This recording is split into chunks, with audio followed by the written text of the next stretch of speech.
Hello my dear students, बिना समय बर्बाद किए क्लास शुरू करते हैं। आज की हमारी ये मॉक टेस्ट 36 रहेगी। इसका जो पहला क्वेश्चन है वो क्लोज टेस्ट का है। तो इस पैसेज में आज हम बात करेंगे आरटीई के तहत एजुकेशन का सिस्टम क्या है, कैसे बच्चों को एडमिशन मिलना चाहिए, किस चीज़ के ऊपर प्रतिबंध लगा हुआ है, आरटीई के तहत हमें क्या क्या जानकारी प्राप्त हुई है, कब नियम लागू हुआ था। कुछ वर्ड पेयर बन के आएंगे, उन्हें आप नोट कर लेना। जैसे अगर बात करी जाए तो द राइट ऑफ चिल्ड्रन, बच्चों का अधिकार किसके प्रति, टू फ्री, मुफ्त और कंपलसरी एजुकेशन। तो आरटीई यानी कि बच्चों का अधिकार है शिक्षा के ऊपर, मुफ्त और कंपलसरी। ये एक्ट जो था 2009 में बना और ये कैम इनटू इफेक्ट और ये प्रभाव में आया इस साल अप्रैल में। इज मीन्ड, इस एक्ट का मतलब क्या है, ये क्यों बनाया गया है, to transform the education sector, ताकि जो एजुकेशन सिस्टम है, जो शिक्षण संस्थान हैं, and take India closer to the goal of universal schooling. कुल मिलाकर के बात ये चल रही है कि आरटीई, जिसके तहत बच्चों को मुफ्त और आवश्यक शिक्षा का अधिकार दिया गया है, जो अप्रैल में इसी साल लागू किया गया है, वो हमें ये बताता है, उसका मतलब ये है कि भारत को और दुनिया भर में लोगों को शिक्षा के करीब लाया जाए, शिक्षा से वंचित ना रह जाएं, ये करा गया है। But with admissions to the new academic session, लेकिन अभी हाल ही में जो नए एकेडमिक सत्र में एडमिशन हुए हैं, जस्ट अराउंड द कॉर्नर, वो जो एडमिशन हुए हैं वो उस हिसाब से नहीं हुए जैसे होने चाहिए। अब भी आरटीई का पूरा फायदा नहीं मिल रहा। It is fast becoming clear that, ये स्पष्ट रूप से, यह तेजी के साथ ये क्लियर हो गई बात कि अब यहाँ आंसर लगाना है मुझे, लेकिन आप जरा आगे चलो। वेल इंटेंशनड आइडियाज इनटू, पहले यहाँ का आंसर दिखाता हूँ मैं आपको। तो यहाँ का जो आंसर है बच्चों हमारा, वो कौन सा हो जाएगा, प्रैक्टिस। अब ये जो हम प्रैक्टिस लगा रहे हैं तो इसके दो तीन मीनिंग होते हैं। एक होता है कम इनटू प्रैक्टिस, इसका मतलब होता है अभ्यास में आना, यूज में लेना। एक होता है टेक इनटू प्रैक्टिस, उसे काम में लेना, अभ्यास में लगाना। तो मेरा जो आंसर है इससे पहले वाले का वो बनेगा taking. That taking well intentioned ideas into practice will take some doing. तो बता रहे हैं, लेकिन अभी हाल ही में जो एकेडमिक एडमिशन हुए हैं उससे ये बात बिल्कुल साफ तौर पे पता चल गई है कि इस इरादे का, जो हमने ये विचार बनाए हैं, जो हमने ये नियम बनाए हैं, इसे अभी अभ्यास में लेने में थोड़ा और काम करना पड़ेगा। For a start the guidelines for admissions under the RTE. अब सुने, जैसे कि अगर शुरुआत में कहा जाए तो जो गाइडलाइंस हैं एडमिशन के लिए आरटीई के तहत, right to education, right to free education, right to compulsory education के तहत जो नियम कानून हैं, उसके हिसाब से जो एडमिशन लेना है, उसमें एक चीज़ है, ये प्रोहिबिट स्कूल्स, ये स्कूलों पे पाबंदी लगाती है from conducting any sort of students profiling. यानी कि जब बच्चे को आप एडमिशन देंगे तो स्कूल से ये खास तौर से कहा गया है कि आप उसकी पुरानी बैकग्राउंड प्रोफाइल, माता पिता पढ़े लिखे हैं या नहीं हैं, इस चीज़ पर आप ध्यान नहीं देंगे। इस पर पाबंदी लगाई है आरटीई ने। अगर वो पढ़े लिखे नहीं है तो आपको इस चीज़ में उनको पाबंदी नहीं लगानी है, उन्हें एडमिशन देना होगा। The stress on a random yet justifiable admission process means that, जो इस बात पे ये जोर दिया गया है कि रैंडम एडमिशन हो, जस्टिफाइबल एडमिशन हो, इसका मतलब है कि schools will have to resort to something, स्कूलों को कुछ ऐसा करना पड़ेगा, कुछ ऐसी सहायता लेनी पड़ेगी, एज क्विर्की एज लॉटरी सिस्टम। यानी कि जो एडमिशन लेने आएंगे बच्चे, उन्हें किसी तरीके को, किसी भी तरीके से उन्हें की प्रोफाइल नहीं जाननी है, उनके साथ कोई लॉटरी सिस्टम नहीं करना है कि किसी को एडमिशन दे दिया किसी को नहीं दिया, रैंडमली एडमिशन नहीं करने हैं। एडमिशन सबके होने हैं जो पढ़ने आएगा अपने पास से।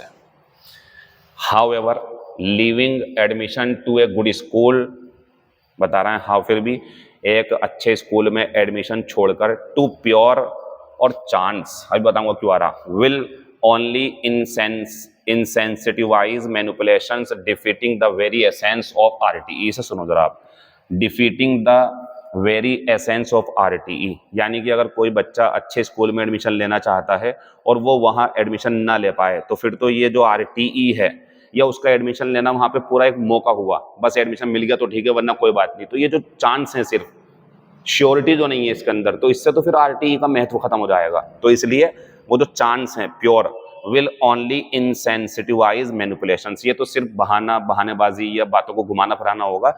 इसमें आरटीई का जो सार है, जो इसका एक्चुअल मीनिंग है, वो तो खत्म हो जाएगा। इसका आंसर सी हो जाएगा। आगे के क्वेश्चन बहुत आसान है, आप इसे सोल्व करें।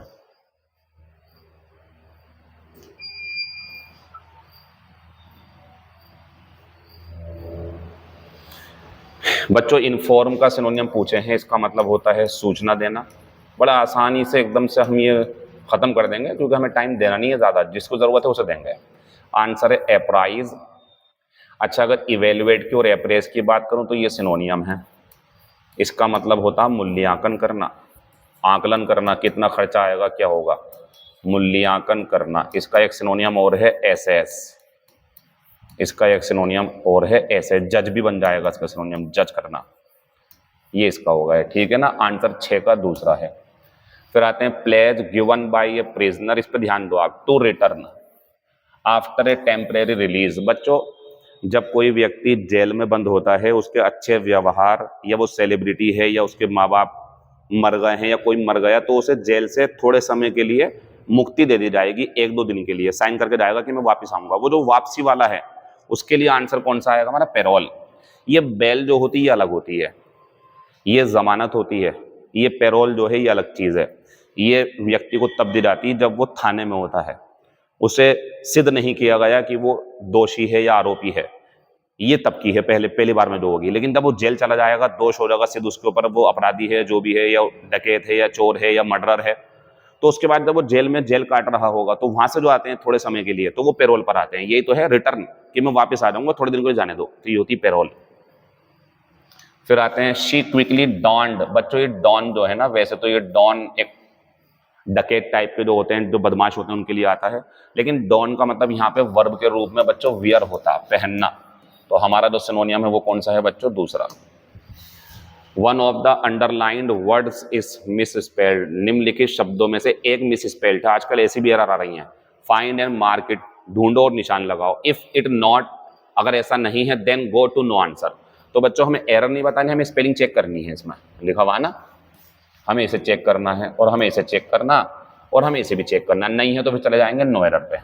बच्चों सेपरेशन में ही गलती है, पहले पार्ट में हो जाएगी। सेपरेशन की जो सही स्पेलिंग होती है वो होती है SEPARATION, सेपरेशन। इसमें आएगा पी के बाद ए। चलिए आगे चलते हैं। डोंट होता है बच्चों डराना, धमकाना। सिनोनियम पूछता तो ये होता टेरिफाई, लेकिन हमसे पूछा क्या है, एंटोनियम चीयर हो जाएगा। चीयर का एक सिनोनियम और होता है एनकरेज। ठीक है बच्चों, इसी से बनता है बच्चों डोंटलेस, ये होता है निडर। निडर ये होता है इंट्रेपिड या फियरलेस। ठीक है बच्चों, ये खत्म हो गया हमारा। फिर हम आगे जाते हैं। नेवर एंडिंग, ये होता कभी खत्म ना होने वाला, सतत या लगातार। इसके अगर सिनोनियम की बात करो तो ये भी सिनोनियम है, ये भी सिनोनियम, और ये भी सिनोनियम है, कांस्टेंट। लेकिन हमसे पूछा क्या है, एंटोनियम, तो टेम्परेरी हो जाएगा। फिर आगे बढ़ते हैं। टाइम कितना लग रहा है इसके अंदर, लेकिन करते रहो, इसे बहुत जरूरी चीजें दे रहा हूं।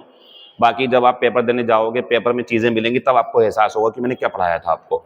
Identify the meaning of the idiom bump into. Note कर लो, नई इडियम में नई नई लाने की कोशिश कर रहा हूं। यूट्यूब के क्वेश्चन छोड़ मत देना, नए क्वेश्चन यहीं से बन के आ सकते हैं अगर आए तो। बम्प इनटू, तो इसका मतलब होता है टू मीट बाई चांस, किसी से बाई चांस मिल लेना। फिर आगे बढ़ते हैं। Choose the correct meaning for the below idioms. No great shakes, ये इडियम है बच्चों। इसका आंसर होता है मेडियोक्र, साधारण, जिसकी कोई खास महत्व ना हो, साधारण सा होता है ये। इसका आंसर साधारण आंसर हो गया पहला। फिर आगे बढ़ते हैं। द सूप टेस्टेड वंडरफुल, जब ये टेस्टेड वाज में है तो ये इस गलत। The soup was wonderful when tested, मेरा आंसर दूसरा हो गया। अगर किसी का ये आंसर है तो यहाँ पे सब्जेक्ट के बाद वाज क्यों नहीं दिया, इट क्यों लगा दिया आपने। क्लोज बना रहा हो तो हेल्पिंग वर्ब तो वाज होना चाहिए था वहां पे, और ये गलत तरीका है। आंसर हो गया दूसरा हमारा। The king said to the queen darling let's go hunting. The king proposed to the queen that they shall, गलत है। लेट्स के बाद में आप जानते हैं शुड आता। The king suggested to the queen that we गलत है यहाँ पे, क्योंकि ये भी थर्ड पर्सन है हमारे लिए, और ये भी थर्ड पर्सन है, तो दे आना चाहिए था, गलत हो गया। पहला गलत, दूसरा गलत। तीसरे में आएंगे तो यहाँ पे क्वीन क्यों कर दिया इन्होंने राजा की जगह, स्पीकर लिसनर आपस में चेंज कर दिया, गलत बात है। आंसर है चौथा, चेक कर लेना आप इसे। फिर आगे बढ़ते हैं। The lion jumped upon its prey and tore it into pieces. ये बता रहे हैं कि जो शेर था वो अपने शिकार पर कूदा और इसके टुकड़े टुकड़े कर दिए, चिथड़े कर दिए, फाड़ दिया उसे। बच्चों ऐसा कब करेगा वो, जब लंबे समय से भूखा रहा हो। आंसर तीसरा है। इसमें बी की कमी है, हैविंग बीन एडजेक्टिव आएगा ना बच्चों, यहाँ बीइंग नहीं आएगा क्योंकि लंबे समय से है, काफी दिनों से। इन स्पाइट ऑफ में उल्टा हो जाएगा कि भूखा रहने के बावजूद, तो वो खाता नहीं उसे, लेकिन भूखा था और खा गया उसे, टुकड़े करके फाड़ दिया उसे। तीसरा आंसर बच्चों हैविंग बीन, ये रहा हमारा परफेक्ट पार्टिसिपल। कई दिनों से, बहुत सारे दिनों से भूखा होने पर या भूखा होने के बाद, ये भूखे होने की वजह से शेर अपने शिकार पर कूदा और इसके टुकड़े टुकड़े कर दिए। If the level of the river, बच्चों यहां चाहिए इंट्रांजिटिव वर्ब, और इंट्रांजिटिव वर्ब है, रिवर सिंगुलर है, तो पहले इसे काटो आप। ये ट्रांजिटिव वर्ब है, इसकी कोई जरूरत नहीं है। ये लेवल बढ़ने के लिए नहीं आता, लेवल बढ़ने के लिए ये आता। बाकी बच्चों इसे वो कर पाएगा जिसने वर्ब का चैप्टर पूरा किया होगा। ट्रांजिटिव इंट्रांजिटिव जानता है। आंसर है पहला, हिंदी है। अगर नदी का स्तर बढ़ता है, rises, it is an alarming message, ये एक खतरे का संकेत रहेगा पूरे गांव के लिए। एडजेसेंट के साथ टू आती है, जो नदी से लगा हुआ है। One of the most important things, one of the most important things में एस बहुत बढ़िया। टू नोटिस, सबसे ज्यादा महत्वपूर्ण चीजों में से एक जो नोटिस करने की है। About the power of art, are का इज होगा बच्चों।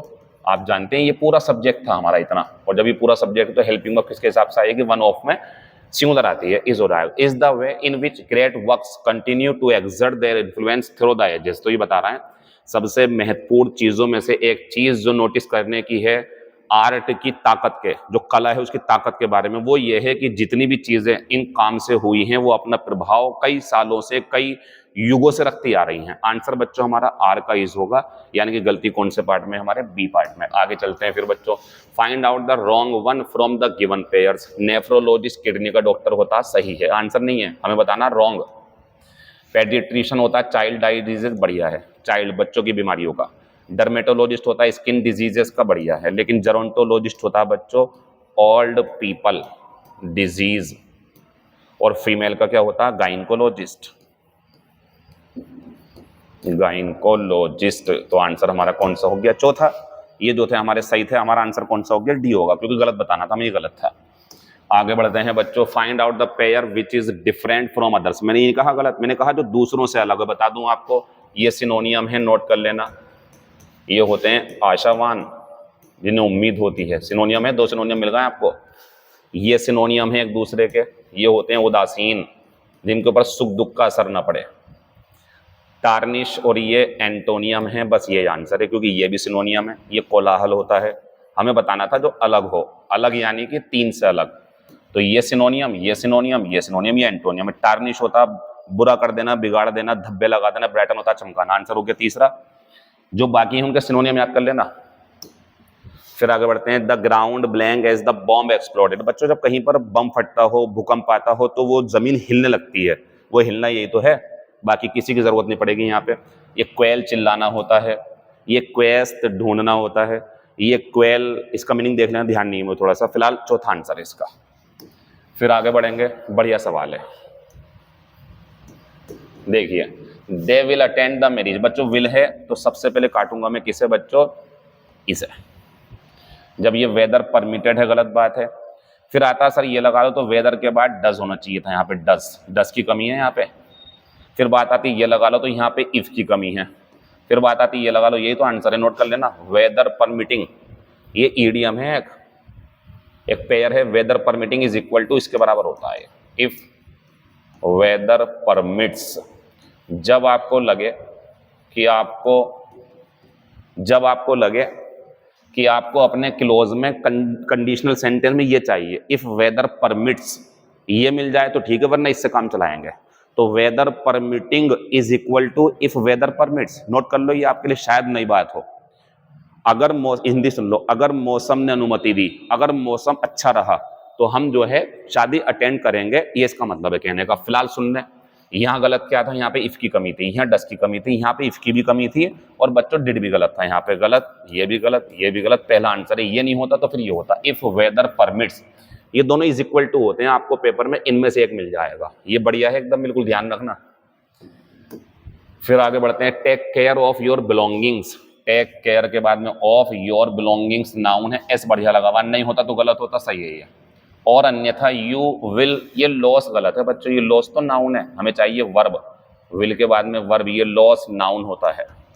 ऐसी गलती तो आती है पेपर में जो आंखों के सामने से निकल रहे होंगे। हिंदी सुनो, अपने सामान का ख्याल रखो अन्यथा तुम इसे खो दोगे। ये सामान के लिए आया, दैम प्लूरल है तो दैम आ गया plural.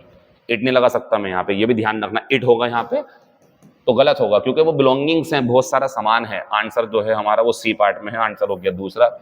Question number next, each of you must be on time. जिन्हें नहीं पता नोट कर लें, ईच हो, एवरी हो, एदर हो, नेदर हो, ये होते हैं बच्चों डिस्ट्रीब्यूटिव प्रोनाउन। डेमोन्स्ट्रेटिव में कौन कौन सा आते हैं, डेमोन्स्ट्रेटिव में आते हैं दिस, दैट, नोट कर लेना, दीज, दोस्त काम आ जाएंगे आपके। ये डेमोन्स्ट्रेटिव एडजेक्टिव है, ये डेमोन्स्ट्रेटिव प्रोनाउन है। रेसिप्रोकल प्रोनाउन में आते हैं बस दो, इन्हें याद कर लोगे, नंबर मिल जाएगा फ्यूचर में कहीं ना कहीं आपको।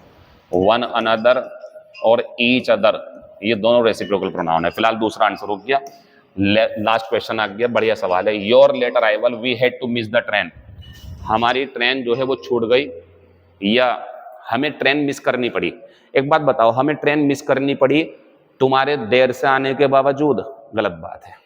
इन स्पाइट ऑफ गलत, इसमें तो ये भी गलत है, गलत।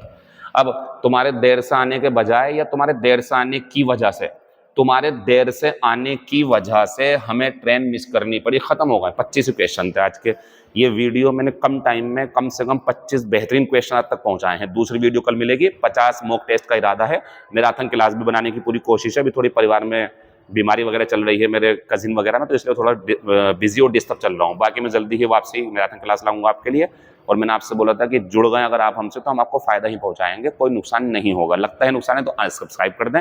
अनसब्सक्राइब करने को बोल रहा हूँ, सब्सक्राइब तो हमारी परफॉर्मेंस आपको करना ही पड़ेगा। Thank you, all the best.